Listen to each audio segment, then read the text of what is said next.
Just to go to Jerry on this, actually, Jerry, from your perspective, from your customer's perspective, I mean, what would you see as an ideal booking journey for you? I mean, what would be the ideal air rail experience in booking your journey? I think the one that is incredibly easy and effortless, but I would say that, wouldn't I?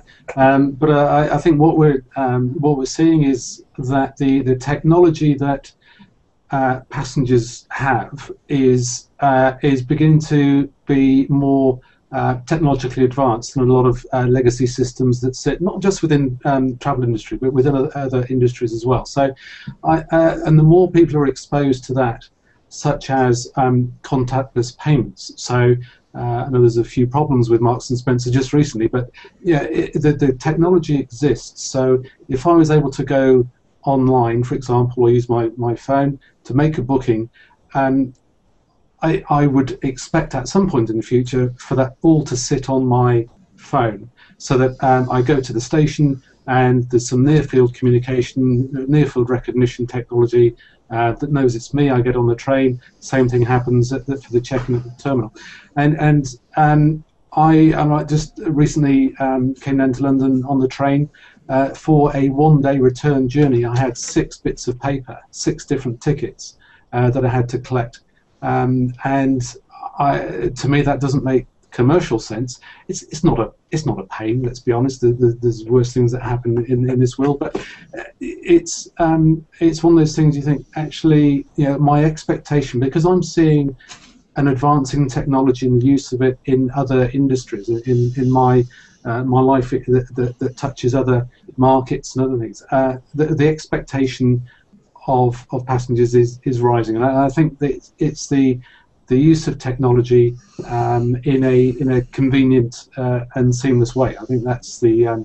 But I do acknowledge that that's not as easy as clicking the fingers and getting 200 airlines and multiple cross-border rail companies to all agree to the same thing at once. But from a passenger perspective, it's about the effort to put in to get the ticket in the first place. But also then the other dimension is what happens if I want to change something a couple of days later. So I book an airline ticket and then I think, oh, I meant to book. I've realised I'm going to have a bit of a stopover, so I want to pay additional to get access to the lounge.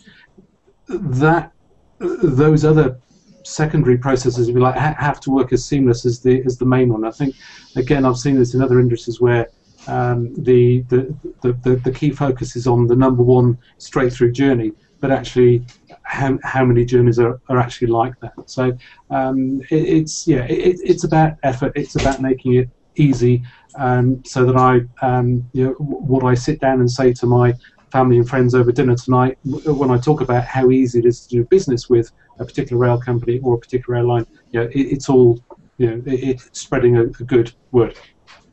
Okay, Jerry. So meeting the needs of the future traveller, I suppose it's used a lot. The connected traveller is really important, as the technology that airlines, that rail companies have, it's not aligned with the vastly changing technology that the passenger has these days. No, exactly, and I think already there are some rail companies in the UK that you travel on, and there's the lack of, for example, Wi-Fi access, free Wi-Fi, is becoming a major issue. And a passenger might well say, well, I've got it in my house. I could have it on some cabs have it. I could have it on a coach. The local cafe's got free Wi-Fi. Why am I paying this amount of money for a rail ticket and I'm not getting free Wi-Fi? So I think there's the bar of what the minimum expectation is rising all the time, and I think again, it's not just airlines and rail companies. It's everyone has to respond to that as best they can.